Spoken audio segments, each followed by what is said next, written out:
Good morning, everyone. Welcome to Economic Times Daily News Analysis and Explanation. So today is Wednesday and date is 4th में cover करेंगे हम economic times को. बाकी अगर आपको ये पीडीएफ चाहिए तो अगेन आप टेलीग्राम ग्रुप का लिंक एक नीचे दिया हुआ है, उसको ज्वाइन कर सकते हैं. उसके अंदर आपको ये सारी पीडीएफ्स वगैरह मिल जाती हैं. अब स्टार्ट करते हैं फर्स्ट न्यूज़ से. Reward points E vouchers out of crypto tax ambit. सबसे पहले समझते हैं कि क्रिप्टो टैक्स का क्या मीनिंग है. तो अगर आपको नहीं पता तो गवर्नमेंट ने थोड़े टाइम पहले अपने बजट में, जब फाइनेंशियल ईयर 2023 के लिए बजट अनाउंस हुआ था, उसके लिए यहाँ पर 30% टैक्स लगाया था इनकम फ्रॉम क्रिप्टो ट्रांजैक्शंस पर.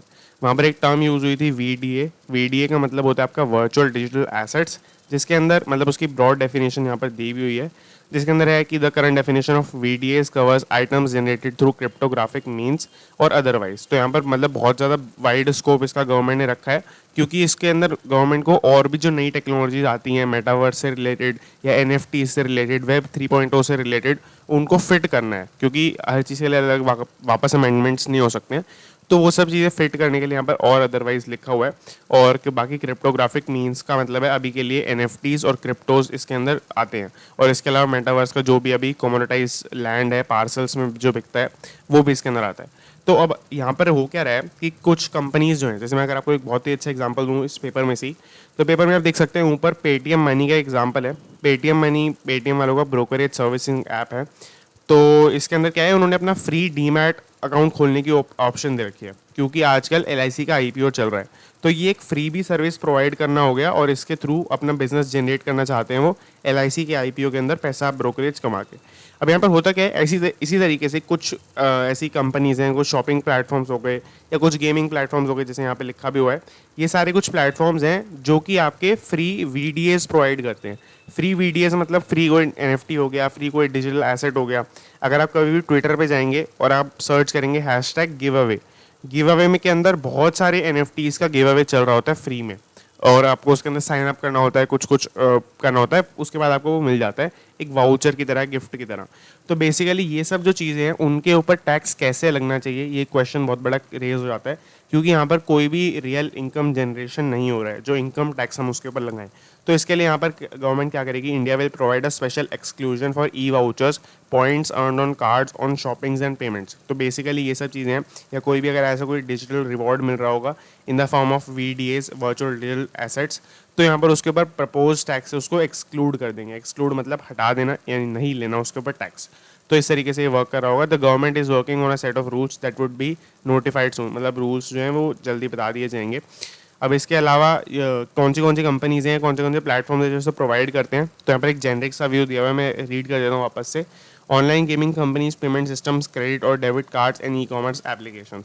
तो ये वो कुछ ऐसी कंपनीज है जो कैश बर्न करती हैं, और जनरली आप देखेंगे यही वो कंपनीज हैं जो वैसे भी बहुत सारे फ्रीबीज प्रोवाइड करती हैं, ताकि लोग उनके ऐप के अंदर मतलब ट्रस्टेड कंज्यूमर बेस उनका बन जाए. तो इस तरीके से काम यहाँ पर कर रहा है. आगे चलते हैं. LIC IPO on track, 10 companies to head for Dalal Street in May. तो बेसिकली यहाँ पर क्या है, आईपीओ मार्केट से पूरी प्राइमरी मार्केट की न्यूज़ एक तरीके से दी हुई है, जिसके अंदर बोला कि एलआईसी आईपीओ के ऊपर मतलब बहुत सारी चीज़ें डिपेंड कर रही हैं. अगर एलआईसी का आईपीओ सक्सेसफुली निकल जाता है तो 10 ऐसी कंपनीज है लाइन के अंदर जो प्लान कर रही है अपने आईपीओ को लाने के लिए. अब मैंने आपको कल ही एक छोटी सी थ्योरी बताई थी, कि मतलब वो मेरी पर्सनल थ्योरी थी, कि आपका कोविड के केसेस वापस से बढ़ने लग रहे हैं और चीज़ें ऑनलाइन हो रही है. मेरे अगर पर्सनली बताऊँ तो मेरे कॉलेजेस 9 मई से अब ऑनलाइन हो रहे हैं वापस. तो मतलब ये सब चीज़ें हो रही हैं, तो उसके अंदर और वापस ये आईपीओज भी आ रहे हैं बहुत सारे. तो ये वापस से चीज़ें 2020 या 2021 के ट्रैक पर जा रही हैं, जब स्टॉक मार्केट वापस से बूम करने लगा था. और 2021 के बाद अभी तक इतना करेक्शन आ चुका है कि काफ़ी बूम करने का स्कोप आज बचता है मार्केट के अंदर. तो मतलब बेसिक ये थ्योरी है, बट हो सकता है मार्केट के अंदर आपको जैसे 2021 के अंदर बहुत बड़ा गेन देखने को मिला था, वैसा कुछ आपको देखने को मिले. खैर उसके अलावा अभी के लिए इस न्यूज़ के अंदर है कि एलआईसी का आईपीओ जो है वो अगर निकल जाता है सक्सेसफुली, तो ये सब कंपनीज अपने लेके आएंगी, और इनका आप देख सकते हैं नाम वगैरह और इन कंपनीज के डिटेल्स. बट आपके लिए अगर आपको कोई मतलब ऐसे किसी रिसर्च पेपर में यूज़ करना है, या फिर कुछ ऐसा मतलब किसी प्रोफेशनल एग्जाम में आप यूज़ करते हैं न्यूज़पेपर की न्यूज़ वगैरह, तो आप इसको यूज़ नहीं कर सकते फिर तो, क्योंकि ये स्पेकुलेटिव डेटा है. यहाँ पे आप देख सकते हैं टेंटेटिव आईपीओ साइज लिखा है. उसके अंदर अगर आपको स्टार्टअप्स वगैरह के बारे में लिखना है कि कैसे वो फंडिंग रेज करें ऐसा कुछ, या आईपीओ का कल्चर जो आजकल चल रहा है, वैल्यूएशन गेम चल रहा है, तो उसके बारे में आप थोड़ा बहुत यहाँ से ले सकते हैं. Delivery prudent corporate advisory services are planning to launch their public issues as early and next week. तो यहाँ पर डिलीवरी और प्रूडेंट फोस्टफेट डिलीवरी और जो प्रूडेंट कॉर्पोरेट एडवाइजरी सर्विस, ये 2 कंपनीज हैं, ये तो आपकी नेक्स्ट वीक ही लेके आ जाएंगी अगर LIC का IPO प्रॉपर सक्सेसफुल होता है। अब यहाँ पर ये हो गया यहाँ पर, और बाकी जो कंपनीज हैं वो भी अपना लेके आएंगी धीरे धीरे ओवर द नेक्स्ट 4 वीक्स, यानी कि नेक्स्ट मंथ की ही बात कर रहे हैं इसके अंदर, ही मई की बात कर रहे हैं सिर्फ। तो ये आप बाकी का नाम भी देख सकते हैं, कितना कितना रेस करना चाहते हैं ये भी देख सकते हैं। आगे चलते हैं, record application seen in LIC IPO। सबसे पहले ये सीन जो वर्ड लिखा है बिल्कुल गलत लिखा है, क्योंकि मतलब कोई सेंस नहीं बनाता। 4 मई से आपका अभी एप्लीकेशन शुरू होने वाली है जब मार्केट आज ओपन होगा। तो मतलब ये फ्यूचर की प्रिडिक्शन वाली न्यूज़ है, कैन बी सीन की सेंस में अगर लिखा है तो आई एम रॉन्ग, मतलब फिर ये प्रॉपरली समझ में नहीं आता है सीन समझने से। तो यहाँ पर कैन बी सीन हो सकता है कि काफ़ी सारे बैंकर्स और जो मतलब ब्रोकर्स वगैरह हैं वो ऐसे एक्सपेक्ट कर रहे हैं कि 10 मिलियन सब्सक्रिप्शन मार्क क्रॉस हो जाएगा इस IPO के अंदर, जो कि काफ़ी बड़ा एक मार्क है और अभी तक किसी का भी क्रॉस नहीं हुआ है। और इसके अंदर मतलब बाकी इसके अलावा कोई वो नहीं है। और 4.8 मिलियन एप्लीकेशंस थी सबसे हाईएस्ट अभी तक, जो कि रिलायंस पावर के IPO के अंदर निकली थी। रिलायंस पावर का IPO बहुत बुलिश रहा था, बट उसके बाद वो कंपनी काफ़ी बुरी तरीके से आजकल चल रही है। खैर, उसके अलावा यहाँ पर अगर छोटी सी प्रोसेस में आपको बताऊँ IPO की, तो एक वर्ड होता है एप्लीकेशन जो हमने यहाँ पे पढ़ा, और दूसरा एक वर्ड होता है अलॉटमेंट। तो इन दोनों में क्या डिफरेंस होता है, बहुत समझने वाली बात है। एप्लीकेशन के अंदर अगर मतलब आपको नहीं पता तो ये हो सकता है आपके लिए सिमिलर आपको वर्ड लगता हो, बट इनके बीच में जर्नली 1 महीने का भी गैप हो सकता है, जर्नली 2 वीक्स 3 वीक्स का गैप होता है। बट एप्लीकेशन का मीनिंग होता है जब आप अप्लाई करते हैं, जैसे आपने अपना पेटीएम मनी खोला है, कुछ भी खोला, उसके थ्रू आपने IPO के अंदर अप्लाई किया, वो आपका एप्लीकेशन हो गया। अब आप एप्लीकेशन फॉर एग्जांपल आपने 100 शेयर्स के लिए किया, बट अलॉटमेंट जब होगा, अलॉटमेंट ज़रूरी नहीं है कि आपको 100 शेयर्स पे ही मिलेगा। अलॉटमेंट के अंदर बहुत सारे क्राइटेरियाज होते हैं। अब जैसे मैं आपको एक बार LIC के IPO का डॉक्यूमेंट दिखाता हूँ, ये रहा। LIC के IPO के डॉक्यूमेंट में आप देख सकते हैं इधर, जैसे यहाँ पे लिखा है रिटेल पोर्शन के अंदर आपको दिख रहा होगा not less than 35% of the offer. अब यहाँ पर इसका मतलब क्या है, टोटल जितना भी LIC रेज कर रहा है उसका 35% से ज़्यादा वो रेज करेगा, ऑलमोस्ट 35% ही रेज करेगा रिटेल शेयर होल्डर्स से। अब 35% के अंदर सब लोग अगर 100 शेयर्स के लिए अप्लाई कर देंगे तो सबको शेयर्स नहीं मिल पाएंगे। फिर क्या होगा, फिर ओवर सब्सक्रिप्शन की सिचुएशन हो जाएगी और अलॉटमेंट प्रपोर्शनेट बेसिस पे होगा। इसको प्रो राटा अलॉटमेंट बोलते हैं, प्रो राटा अलॉटमेंट। तो यहाँ पर होगा क्या कि जिसने भी 100 शेयर्स के लिए फॉर एग्जांपल अप्लाई किया उसको 70 शेयर्स मिल रहे होंगे। इस तरीके से ये चीज़ें वर्क कर रही होंगी। तो ये अलॉटमेंट में डिफरेंस होता है। और एप्लीकेशन आने का मतलब ये नहीं है कि कंपनी के पास उतना पैसा आ चुका है। एप्लीकेशन का पैसा जो अलॉट नहीं होता है वो रिफंड करना पड़ता है, वापस देना पड़ता है, और उसके अंदर कोई कमीशन कोई टैक्स कुछ भी नहीं करता है, वो एज इट इज़ ट्रांसफर हो जाता है। थोड़ा बहुत ट्रांजेक्शन चार्ज होता है, वो तो समझ सकते हैं आप। उसके अलावा चलते हैं हम नेक्स्ट न्यूज़ के ऊपर। ये मैंने थोड़ा सा डिटेल में ही ले लिया यहाँ पर। आगे चलते हैं, LIC का IPO का बेसिक डॉक्यूमेंट है ये, और इसके बारे में हमने वैसे ही सब कवर करा हुआ है शायद परसों की न्यूज़ के अंदर। 9 मई को ये ऑफर क्लोज हो जाएगा, 4 मई को ओपन होएगा। और इसके अंदर बेसिक जो मेन डिटेल्स है वो यहीं पर हैं कि प्राइसेस क्या हैं। तो 902 to 949 का प्राइस है, एंड डिस्काउंट 45 मिलेगा इक्विटी शेयर के लिए अगर आप रिटेल से अप्लाई कर रहे हैं। 60 से मिलेगा अगर आप पॉलिसी होल्डर्स के उससे कोटा से अप्लाई कर रहे हैं, और 15 शेयर्स के लिए आपको मिनिमम अप्लाई करना है, और 15 के मल्टीपल्स में। और मैंने आपको बताया होगा IPO के अंदर जो मिनिमम अलॉटमेंट होती है, मिनिमम आपका इन्वेस्टमेंट होता है, वो 15,000 से कभी ऊपर नहीं हो सकता। ये एक रूल है, मतलब तो ये भी यहाँ पे अबाइड हो रहा है। आगे चलते हैं, खैर exports zoom 24.2% in April to record 38.19 billion.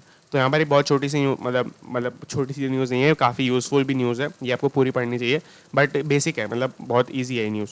तो एक्सपोर्ट्स की अगर हम बात करें तो एक्सपोर्ट्स आपके टोटल मिला के 24% राइज हुए हैं अप्रैल मंथ के अंदर, और 38 बिलियन पर पहुंच गए हैं। और अगर इम्पोर्ट्स की बात करें तो यहाँ पर 26.5% से इंक्रीज़ आया है, जिसकी वजह से क्या हुआ है कि सिंस 24% इंक्रीज़ था ऑलमोस्ट आपके एक्सपोर्ट्स के अंदर, और 26.5% इंक्रीज़ है इम्पोर्ट्स के अंदर।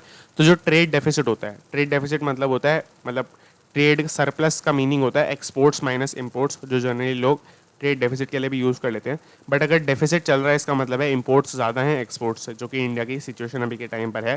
तो अगर आपको ट्रेड डेफिसिट का फॉर्मूला बनाना है तो आप इम्पोर्ट्स माइनस एक्सपोर्ट्स यूज़ कर सकते हैं।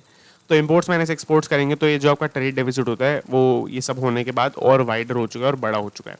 Led by petroleum products and, मतलब यहाँ पर अगर आप एक्सपोर्ट्स की बात करेंगे तो petroleum products, electronic goods and chemicals, ये सब चीज़ें हमने सबसे ज़्यादा एक्सपोर्ट की हैं। इंडियाज़ मर्चेंडाइज एक्सपोर्ट्स रोज 24.22%, ये जो मैंने बताया, और on year in April to 38.19 billion. Merchandise का मतलब होता है गुड्स, तो जनरली गुड्स एंड सर्विसेज वगैरह सब कुछ इसके अंदर इंक्लूडेड नहीं होता है, सिर्फ गुड्स की बात करें। Higher increase in imports of 26.55%, ये मैंने ऊपर आपको बताई दिया, सेम फिगर है।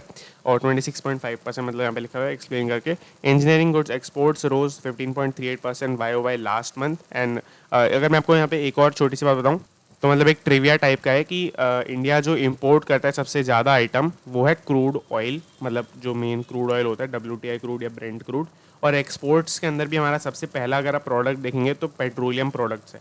तो बेसिकली होता क्या है कि क्रूड ऑयल से बहुत सारी चीज़ें बनती हैं, पेट्रोल, डीजल, बहुत सारी और भी, एशफा, और मतलब मेरे को प्रोनाउंस शायद नहीं करना आ रहा है, वैक्स बनता है, नैप्था बनता है, बहुत सारी चीज़ें बनती हैं। तो ये सब चीज़ें हम बना बना के एक्सपोर्ट कर देते हैं। और कई बार ये टर्म आपकी कंफ्यूज करी जाती है, जैसे आपका इंपोर्ट होता है, एक्सपोर्ट होता है। इसी तरीके से एक और थर्ड टर्म होती है इसी से रिलेटेड, जो मैं यहाँ पे लिख देता हूँ, ऑन्ट्रेपोर्ट। ऑन्ट्रेपोर्ट। तो ये बेसिकली जो ऑन द बोर्ड का कॉन्सेप्ट है वो यही है कि यहाँ पर पाकिस्तान के अंदर जो हो रहा है, अगर आप US से कोई सामान मंगा रहे हैं इंडिया के अंदर, तो पाकिस्तान में अगर स्टे कर रहा है, कुछ भी ट्रेडर की स्पेसिफिकेशन भी हो सकती है या उसका कोई कंप्लायंस हो सकता है, कस्टम ड्यूटी वगैरह कंप्लायंस, तो वो बेसिकली उसकी वजह से ऑन द बोर्ड हो रहा है। बट यहाँ पर मैंने ये मिसकंसेप्शन इसलिए क्लियर किया है कि जो इंडिया के अंदर पेट्रोलियम के साथ हो रहा है वो ऑन द रिपोर्ट नहीं है, क्योंकि हम यहाँ पे बीच में क्रूड ऑयल से पेट्रोलियम के प्रोडक्ट्स बना रहे हैं जो हम एक्सपोर्ट करते हैं बाद में। तो यहाँ पर एक प्रोसेस बीच में इन्वॉल्व है, इसलिए ऑन द बोर्ड का कॉन्सेप्ट इंडिया के अंदर ही कम से कम नहीं है। तो आगे चलते हैं अब। इसके अंदर बेसिकली एक और छोटी सी बात यहाँ पर लिखी थी, ये इसके अंदर पहले। हाँ, तो यहाँ पर एक छोटी सी बात लिखी है कि Nair said the trade deficit could print above 20 billion in a majority of the months of financial 2023। तो बेसिकली बोलना चाह रहे हैं कि इस साल नेक्स्ट मंथ्स के अंदर 20 बिलियन से ज़्यादा का जनरली आपको एक्सपोर्ट ट्रेड डेफिसिट देखने को मिलेगा, ऐसा ही कह रहे हैं। आगे चलते हैं, छोटी सी न्यूज़ है यहाँ पर, TRIPS council to discuss vax patents on Friday. तो बेसिकली ट्रिप्स का क्या मीनिंग होता है? ट्रिप्स का मीनिंग है आपका trade related aspects of intellectual property rights. तो ये बेसिकली WTO सपोर्ट करता है, वर्ल्ड ट्रेड ऑर्गेनाइजेशन, और ये बेसिकली एक अग्रीमेंट है इंटेलेक्चुअल प्रॉपर्टी के ऊपर, जैसे चीज़ें होनी चाहिए। जैसे अगर आपको वैक्सीन बनानी है तो उसकी इंटेलेक्चुअल प्रॉपर्टी यानी पेटेंट है, तो वो अगर आपको किसी नेशन से लेना है, उसकी राइट्स लेने हैं, तो वो बेसिकली कैसे अग्रीमेंट होगा, उसके ऊपर कैसे काम करेगा, वो सब ये ट्रिप्स हैंडल करता है। तो यही ट्रिप्स का काउंसिल डिस्कस करेगा वैक्स के पेटेंट्स को फ्राइडे को। तो ये बहुत बेसिक सी न्यूज़ थी, और वैक्स के पेटेंट्स किसको मिलने चाहिए, किसको नहीं मिलना चाहिए, वो सब चीज़ें यहाँ पर होंगी। अब यहाँ पर क्योंकि काफ़ी सारे कोविड के नए वेरिएंट्स भी आ रहे हैं, कोविड XC का एक केस कंफर्म हो चुका है इंडिया के अंदर, वो सब चीज़ें हो रही हैं, तो उसकी वजह से ये चीज़ वापस आ रही है सामने। Government PACS NREGS percentage work generation है 2 to 7.6 करोड़। तो यहाँ पर क्या है कि गवर्नमेंट ने NREGS के परसेंटेज वर्क जनरेशन को पैग कर दिया है। बेसिकली मैं थोड़ा इसको डम डाउन करता हूँ आपके लिए। परसेंटेज वर्क जनरेशन का मीनिंग है कितना गवर्नमेंट उसके ऊपर बजट लगाएगा, कितना पैसा गवर्नमेंट उसके ऊपर लगाएगी, ये बेसिकली इसका मीनिंग है। और दूसरी बात, पैग करने का मतलब होता है अटैच कर देना। तो यहाँ पर उन्होंने अटैच कर दिया इस वैल्यू को 2 to 7.6 करोड़ से। पैग को अब यहाँ पर एज सच कोई काम नहीं कर रहा पैगिंग वर्ड यूज़ करना। पैगिंग का बहुत डीप एक मीनिंग भी हो सकता है, अगर आप गोल्ड वगैरह के कॉन्टेक्स्ट में देखें या करेंसी कॉन्टेक्स्ट में देखें, तो यहाँ पे पैगिंग की जगह आप यूज भी कर सकते हैं, डिसाइडेड भी कर सकते हैं। गवर्नमेंट डिसाइडेड NREGS के लिए, यानी मनरेगा जो स्कीम है मनरेगा, जिसकी हमने कल भी बात की थी, उसके अंदर वो 2 to 7 करोड़ रुपीस का बजट इन्होंने डिसाइड किया। ये आप मान सकते हैं इस न्यूज़ को। अब the government has pegged it's labour budget on, ये मैंने आपको बता दिया, 2 to 6 crore for 2020 to 2023, lowest since 2018 to 2019। तो मतलब इस टाइम से सबसे लोएस्ट चल रहा है एकदम से। और ये बेसिकली यही एंटिसिपेट करके चल रहे हैं, जो हमने कल बात भी की थी कि अप्रैल के अंदर जो 14% का फॉल आया है वो कंटिन्यू होगा, और मतलब लोगों की डिपेंडेंस कम रहेगी मनरेगा स्कीम के ऊपर। तो ये चीज़ होती है इसके अंदर। अब यहाँ पर बोला ही है, इसका लॉजिक जो कल क्लियर नहीं था वो आज क्लियर हो गया है, on the back of higher capex allocation with focus on labour intensive sectors. तो यहाँ पर हुआ क्या है, गवर्नमेंट ये लॉजिक देती है कि गवर्नमेंट ने बजट के अंदर ही इतने कंस्ट्रक्शन के प्रोजेक्ट को अनाउंस कर दिया, इतने कैपेक्स को अनाउंस कर दिया। कैपेक्स मतलब होता है कैपिटल एक्सपेंडिचर। कैपिटल एक्सपेंडिचर होता है वो ऐसे चीज़ों पे आप खर्चा करते हैं जो आपको 1 साल से ज़्यादा जनरली बेनिफिट दे रहे हो। मतलब अगर कोई गवर्नमेंट अगर कोई ब्रिज बनाती है तो गवर्नमेंट को ऑब्वियसली बात है वो उसका लॉन्ग टर्म तक बेनिफिट देगा। तो इसी तरीके से जो कैपेक्स हैं उसके अंदर काफ़ी सारी लेबर इंटेंसिव सेक्टर के अंदर हमने स्टेप्स लिए हैं। तो ये गवर्नमेंट कह रही है कि हमने ऑलरेडी ये एम्प्लॉयमेंट प्रोवाइड कर दिया है केपेक्स के थ्रू, तो इसी वजह से लोग डिक्लाइन कर रहे हैं, मनरेगा के अंदर अप्लाई अब नहीं कर रहे। तो ये चीज़ हो रही है यहाँ पर। अब अजम्पशंस अंडर मनरेगा seem to be banking on the recovery in labour market, यानी कि अब यहाँ पर ये अजम्पशन है छोटी सी जो मैंने अभी आपको बताई है कि केपेक्स जो उन्होंने बढ़ाया है उससे लेबर मार्केट के अंदर एक रिकवरी आएगी। ये इसके ऊपर पूरा मनरेगा का भी जो बजट है ये अनाउंस किया गया, या वो बेसिकली उसकी अंडरलाइंग अजम्पशन है। तो आई होप आपको ये पूरा क्लियर हो गया होगा। यहाँ पर बहुत बेसिक न्यूज़ थी, और मतलब हो सकता है फ्यूचर में ऐसा कुछ ना हो, ये अजम्पशन ट्रू ना निकले, तो फिर मैं आपको कवर कर लूँगा। महाराष्ट्र गवर्नमेंट होल्ड्स की टू एससीआई प्राइवेटाइजेशन। सबसे पहले एससीआई का मीनिंग यहाँ पर सुप्रीम कोर्ट ऑफ इंडिया नहीं है, इसका मीनिंग है शिपिंग कॉर्पोरेशन ऑफ इंडिया। नाम से इसका काम काफ़ी समझ में आ ही जाता है, तो मैं इसको एक्सप्लेन यहाँ पे नहीं करूँगा। अब यहाँ पर होता क्या है, basically shipping corporation of India एक पब्लिक एंटिटी है जो शिपिंग के अंदर डील करती है, नाम से इस करता है। और इसका केस बेसिकली क्या है, गवर्नमेंट इसके अभी जो हेड क्वार्टर्स है इनको वो मुंबई के अंदर है, वहाँ से चेंज करके लेके जाना चाहती है और ईस्ट कोस्ट की तरफ, नीचे की तरफ साउथ में लेके जाना चाहती है, तमिलनाडु या केरला की कुछ स्टेट्स पार्ट्स के अंदर। ये ऐसा प्रपोजल आया था पहले। तो अब होता क्या है यहाँ पर कि महाराष्ट्र की गवर्नमेंट के पास इसके वीटो पावर्स है इस डिसीजन के लिए। तो जो इसके हेड क्वार्टर्स होंगे, बेसिकली महाराष्ट्र गवर्नमेंट का इसमें सेल्फ एक बेनिफिट होता है कि अगर इसके हेड क्वार्टर्स अगर महाराष्ट्र में है तो ऑब्वियसली बात है वहीं पे सबसे ज़्यादा फोकस करेंगे, और वहीं पे सबसे ज़्यादा ट्रेड होगा, तो महाराष्ट्र की गवर्नमेंट को भी बेनिफिट होगा। तो अब यहाँ पर होता क्या है कि इसी वजह से उनको वीटो पावर दिया गया, क्योंकि उनको ही सबसे ज़्यादा बेनिफिट हो रहा है और वही सारा इसका मैनेजिंग करा रहे हैं, सब करा रहे हैं। तो उनको वीटो पावर दिया गया है इस डिसीजन से रिलेटेड, यानी कि अगर ये मना कर दें ये, तो अगर बाकी सब लोग भी हाँ कर रहे होंगे तो ये चीज़ नहीं हो पाएगी। फिर हो क्या होगा, अगर ये चीज़ गवर्नमेंट को करनी है और महाराष्ट्र गवर्नमेंट अगर मना कर देती है, तो इनको ओनरशिप चेंज करनी पड़ेगी, इनको एससीआई का प्राइवेटाइजेशन करना पड़ेगा, ताकि ये वीटो रूल पावरफुल ना रहे। अब यहाँ पर corporate headquarters in Mumbai, and if it were to not approve the transfer, ये मैंने बता दिया कि महाराष्ट्र गवर्नमेंट अगर नहीं अप्रूव करती है ट्रांसफर को, इट कुड पोटेंशियली थ्वाट the central government's privatisation plans. थ्वाट मतलब होता है प्रवोक करना, प्रवोक कर देगा गवर्नमेंट के प्राइवेटाइजेशन प्लान्स को। तो आप देख सकते हैं दो चीज़ें कनेक्टेड हैं आपस में, उनको यहाँ पर कनेक्ट करके हेडलाइन के अंदर लिखा हुआ है कि महाराष्ट्र गवर्नमेंट के पास एक तरीके से एससीआई के प्राइवेटाइजेशन की चाबी है। तो ये करके यहाँ पे लिखा हुआ है, SCI is privatisation is planned as two step process. तो ये आपके दो स्टेप प्रोसेस के अंदर ये पूरा कंडक्ट होगा। अगर ये पूरा प्राइवेटाइज करना ही पड़ा तो इसके अंदर काफ़ी बड़ा, मतलब ये स्टैंडर्डाइज प्रोसेस है, जनरली बहुत सारी कंपनीज के अंदर फॉलो होता है कि पहले जो इनका नॉन कोर असेट्स है, यानी कि जो कुछ ऐसा बिजनेस है इनका पार्ट जो कि नॉन कोर बिजनेस है, शिपिंग से रिलेटेड नहीं है, उसको ये अपने बिजनेस से अलग कर देंगे, डीमर्जर कर देंगे। अब उसकी 2 एंटिटीज़ बनेंगी, 4 एंटिटीज़ बनेंगी, ये सब बाद में डिवाइड होगा, और उसका जो है हेड क्वार्टर्स भी यहीं पर रहेगा, या मुंबई के अंदर ही रहेगा, महाराष्ट्र के अंदर रहेगा। और दूसरा जो होगा, वो जो ओरिजिनल कंपनी होगी, मेन कंपनी होगी, वो आपकी शिपिंग हाउसेस या शिपिंग बिजनेस से रिलेटेड होगी, और वो आपकी जहाँ चाहे वहाँ जा सकती है, जो भी उसके बोर्ड ऑफ डायरेक्टर का डिसीजन होगा। तो इस तरीके से यहाँ पर ये पूरा प्राइवेटाइजेशन कॉन्सेप्ट वर्क कर रहा है। अब यहाँ पर एक बहुत ही अच्छा एक रूल होता है एक्चुअली, मतलब ये मैंने ऐसे इस केस से बाहर पढ़ा है, बट यहाँ पे आप अप्लाइड रूल में उसको पढ़ सकते हैं। यहाँ पर क्या लिखा है, the demerger plan through the NCLT approved scheme of arrangement mentions that two properties of the company Shipping House and the Maritime Training Institute MTI पर Powai, a 44-acre campus located on the outskirts of Mumbai will stay with the firm to ensure there is no business disruption till a buyer for SCI is found। अब यहाँ पर होता क्या है, कुछ business के पास कुछ ऐसे मेन उनके हेडक्वार्टर्स जो हैं या कुछ ऑफिसेज हैं, उनके अलावा कुछ ऐसे बिल्डिंग्स होते हैं या कैंपसेस होते हैं जिनका आपका डिसीजन मतलब बहुत ही क्रूशियल है कंपनी के लिए, वो उनके बिजनेस को वर्क करने से या ना करने से मतलब बहुत ज़्यादा इफेक्ट कर सकता है बेसिकली। तो यहाँ पर होता क्या है, मर्जर जब तक या डी मर्जर जब तक नहीं हो जाता है, तब तक गवर्नमेंट को या उस एंटिटी को बोला जाता है, चाहे आपका सारा ऑपरेशन बंद हो चुका है, बट आप ये एंटिटी को नहीं छोड़ सकते, ये आपको जो यहाँ पे काम होता है वो करना ही पड़ेगा। जैसे यहाँ पर एक इनका इंस्टीट्यूट है, मैरीटाइम ट्रेनिंग इंस्टीट्यूट, तो इसके अंदर ऑब्वियसली बात है ट्रेनिंग प्रोवाइड करते हैं, सब करते हैं।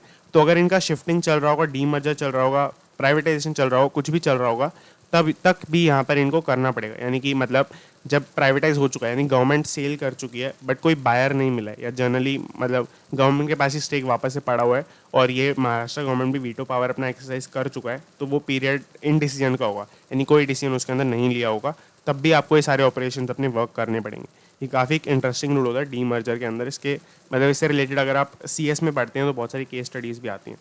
खैर, Musk seeks to put in less money in new donated deal financing. तो यहाँ पर बेसिकली क्या है कि मस्क, अब ये मतलब थोड़ी से ट्रेंड वाली बेस्ड ज़्यादा न्यूज़ है कि इलॉन मस्क और ज़्यादा इन्वेस्टमेंट फर्म्स और हाई नेटवर्थ इंडिविजुअल्स को रीच आउट कर रहे हैं उनकी मतलब फाइनेंसिंग के लिए, यानी कि अब और जो इनको 44 बिलियन पे करने हैं, वो अब ये चाहते हैं कि वो खुद पे ना करें और भी कुछ फाइनेंसर्स इनके लिए इनके साथ आ जाएँ। तो ये चीज़ इसके अंदर बोला गया। अब यहाँ पर REA group takes expansion path, मैंने ये बहुत छोटे में कवर किया है क्योंकि आप समझ सकते हैं इसमें कोई और पॉइंट नहीं बन रहा है। आर्य ग्रुप क्या है, ये आपका एक ऐसा ग्रुप है जो रियल एस्टेट के अंदर बहुत ही एक टेक्नोलॉजी बेस्ड काम करता है काफ़ी सारे। ये आपके housing.com, proptiger.com, makaan.com ये सब ओन करते हैं, सो सॉरी फॉर दैट, सारे ओन करते हैं, रन करते हैं। अब यहाँ पर इसके अंदर क्या है, इंडिया के अंदर ये बहुत ज़्यादा इन्वेस्टमेंट प्लान कर रहे हैं और इंडिया के अंदर इनका जो बिजनेस है वो भी काफ़ी बड़ा है, जो इनका रेवेन्यू है। अब यहाँ पर ये देख सकते हैं, REI group is increasing its India investment aggressively as it plans to add new business lines and expand to tier 2 cities in the coming years. अब यहाँ पर होता क्या है, प्रॉपर्टी बिजनेस है तो यहाँ पर काफ़ी केपेक्स इनको पहले करना पड़ेगा, वो सब चीज़ें पहले करनी पड़ेंगी और मतलब उसके बाद ही ये अपना बिजनेस एक्सपैंड कर सकते हैं इंडिया के अंदर। तो वो चीज़ें हैं, और अब ये क्या चाहते हैं, हम टियर 2 सिटीज़ के अंदर ये अपना लाना चाहते हैं इन द कमिंग ईयर्स। अब ये क्योंकि बहुत ज़्यादा सिटी स्पेसिफिक सेक्टर हो जाता है, यानी कि अगर आपको कोई ऑनलाइन सर्विस प्रोवाइड करनी है तो बहुत ही छोटी बात है कि अगर आप टियर 2 सिटीज़ के अंदर एक्सपैंड करना चाहते हो तो आप मतलब एक कंपैरेटिवली लेस ईजी तरीके से कर, कंपैरेटिवली मोर ईजी तरीके से कर पाएंगे। बट अगर किसी प्रॉपर्टी बिजनेस को एक्सपैंड करना है तो उसकी ब्रांड वैल्यू बहुत ज़्यादा होनी चाहिए, क्योंकि लोग टियर 2 सिटीज़ के अंदर, टियर 3 सिटीज़ के अंदर ट्रस्ट नहीं करेंगे किसी एक ऑनलाइन प्लेटफॉर्म के ऊपर अपनी एक प्रॉपर्टी जैसी चीज़ के ओनरशिप के लिए। मतलब वहाँ से हम ओनरशिप ले रहे हैं, वो उनको फ्रॉड वगैरह ही लगेगा काफ़ी टाइम तक। तो ये चीज़ें करना काफ़ी एक रेवोल्यूशनरी सा स्टेप है इंडिया के अंदर। Previously, India accounted for less than 5% of the group's revenue, but this year they expect the number to be between 5 and 10%. तो काफ़ी एक बड़ा इंक्रीज भी देखने को मिल सकता है, और हो सकता है मतलब एक मार्जिनल सा इंक्रीज हो, काफ़ी बड़ी इन्होंने ब्रॉड रेंज दी है 5 to 10%, बट जो भी है रेवेन्यू आपका 5 to 10% के अंदर लाई करेगा, ये एक्सपेक्ट कर रहे हैं इस साल में। तो आई होप आपको पूरा क्लियर होगा। 2-3 ही न्यूज़ बची है, हम फटाफट कवर करते हैं इसको। तो यहाँ पर है पहली news, FPI is raise wager on metals and mining as commodities rally. बहुत बेसिक न्यूज़ है। मेटल्स एंड मैली का स्टॉक्स, मेटल्स एंड माइनिंग के जो स्टॉक्स हैं, जो कुछ कंपनीज कॉपर लिमिटेड जैसे हैं, वो सब चीज़ें हैं, तो उनके आपके मतलब उसके अंदर एफपीआईज ने, फॉरेन पोर्टफोलियो इन्वेस्टर्स ने 1.4 बिलियन का टोटल इन्वेस्टमेंट किया है लास्ट 4 मंथ्स के अंदर, और टोटल मिला के जो असेट्स अंडर मैनेजमेंट हैं वो आपके 28% बढ़ के 17 बिलियन पर पहुंच गए हैं। ये म्यूचुअल फंड्स वगैरह की बात कर रहे हैं। तो बेसिकली ये सब चीज़ें इसके अंदर हुई हैं। आप छोटा सा स्टांस समझ सकते हैं, एफपीआईज बैंकिंग सेक्टर को, इंश्योरेंस सेक्टर को, इन सबको सेल कर रहा है, और जो कमोडिटी सेक्टर है यहाँ पर उनको खरीद रहा है इंडिया के अंदर, ऐसा आप कह सकते हैं। और commodity sector as a whole बहुत ज़्यादा आजकल बूम में चल रहा है, और कमोडिटी सेक्टर मतलब वैसे जो कमोडिटी मार्केट है खुद वो भी, और जो कंपनीज कमोडिटीज़ में डील कर रही हैं, जैसे आपके सामने एक बड़ा एग्जांपल है और ये सब है, तो वो भी काफ़ी ज़्यादा पॉजिटिव चल रही है आज की रेट में, या कम से कम मार्केट उनके ऊपर बहुत बुलिश है। तो ये छोटी सी न्यूज़ थी यहाँ पर। आगे चलते हैं, domestic funds dominate LIC's anchor allotment. तो बहुत ही अच्छी न्यूज़ है ये। मतलब अगर आप एलआईसी के अंदर इन्वेस्ट करना चाहते हैं तो ये एक और बड़ा फैक्टर हो जाएगा आपके लिए इन्वेस्टमेंट को कंसिडर करने के लिए। बट ऑब्वियसली बात है, आपके खुद के क्वेश्चन वगैरह के ऊपर डिपेंड करता है, बिकॉज एट लास्ट आपके मतलब खुद के पैसे होते हैं। तो यहाँ पर आप देख सकते हैं कि 123 एंकर इन्वेस्टर्स से जो हमने कल बात की थी एलआईसी के अंदर। एंकर इन्वेस्टर्स मतलब होता है कि जो आईपीओ से जस्ट पहले बड़ी इन्वेस्टमेंट करते हैं, और हो सकता है आईपीओ में सेल भी कर दें, हो सकता है होल्ड कर लें, कुछ भी हो सकता है। तो अब यहाँ पर डोमेस्टिक फंड्स जो हैं वो डोमिनेट करेंगे एलआईसी के एंकर अलॉटमेंट को। अब यहाँ पर 123 एंकर इन्वेस्टर्स हैं, 99 आपके उसमें से डोमेस्टिक म्यूचुअल फंड्स हैं। डोमेस्टिक फंड्स जो ऊपर लिखा है उसका मीनिंग है डोमेस्टिक म्यूचुअल फंड्स। तो बेसिकली आप समझ सकते हैं कि डोमिनेट कौन कर रहा है, तो डोमेस्टिक म्यूचुअल फंड्स ही कर रहे हैं।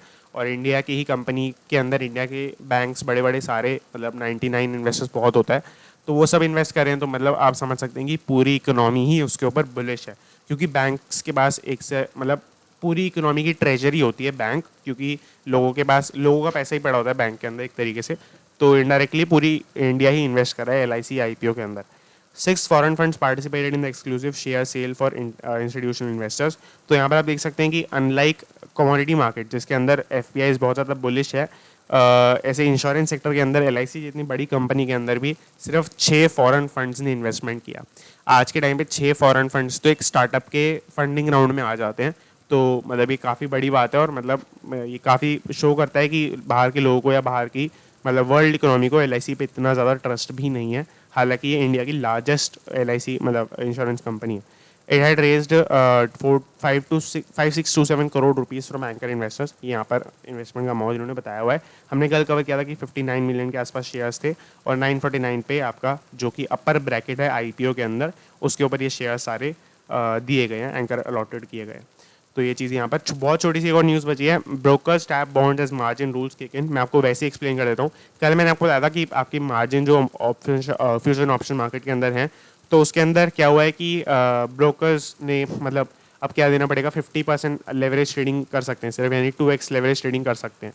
तो वो आपका ये चीज़ें होंगी। तो उसकी वजह से क्या होगा कि यहाँ पर ब्रोकर्स के पास पैसा ज़्यादा होना चाहिए, ब्रोकर्स के पास लिक्विडिटी ज़्यादा होनी चाहिए, और अब उनकी इन्वेस्टमेंट्स ज़्यादा इलिक्विड हो जाएंगी।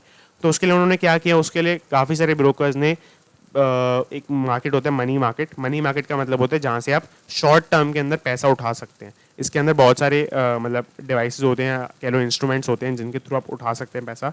इसके अंदर आपका सर्टिफिकेट ऑफ डिपॉजिट आ जाता है, या कमर्शियल लोन्स आ जाते हैं, कमर्शियल पेपर्स आ जाते हैं, वो सब चीज़ें होती हैं, या कॉल मनी आ जाते हैं बैंक्स के केस में, अगर वो मार्जिन के अंदर इनके अंदर डील करते हैं।